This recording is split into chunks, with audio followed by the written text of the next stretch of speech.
এই হত্যাকাণ্ড, এই শাহাদাত বরণের মধ্য দিয়ে আমরা বুঝতে পারছি যে বাংলাদেশে যে আধিপত্যবাদী আগ্রাসনী শক্তি তারা এখনো কার্যকর রয়েছে। গণ অভ্যুত্থানের মধ্য দিয়ে যাদেরকে আমরা পরাজিত করেছিলাম তারা এখনো চক্রান্ত করছে নির্বাচন বানচাল করার জন্য।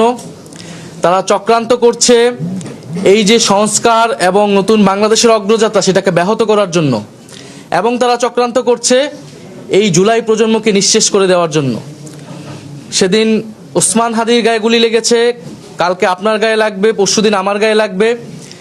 কারণ প্রথম এবং প্রধান টার্গেট করা হচ্ছে এই জুলাই গণ অভ্যুত্থানে যারা অংশগ্রহণ করেছে সারা দেশের তরুণরা, নাগরিকরা, শহীদ পরিবার, যারা আহত যোদ্ধা রয়েছে।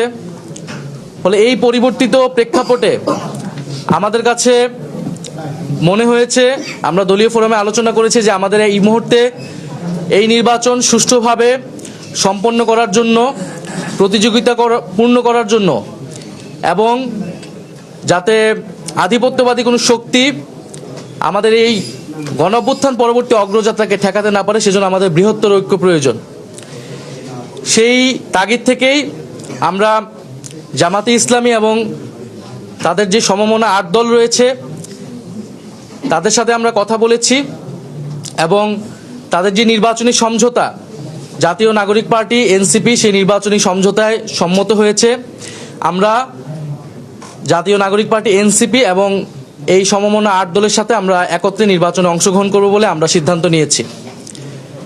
দ্বিতীয় বিষয়টি হচ্ছে এই নির্বাচনী সমঝোতা, এটি একদিকে যেমন নির্বাচনী বৈতরণী পার হওয়ার জন্য, অন্যদিকে আমাদের যেই এনসিপি প্রথম থেকে সংস্কার বিচার প্রশ্নে আমরা কাজ করে যাচ্ছিলাম, সেই সংস্কার বিচার এবং আধিপত্যবাদ বিরোধী, দুর্নীতি বিরোধী এই বিষয়গুলোতে আমাদের ন্যূনতম কর্মসূচিও থাকবে।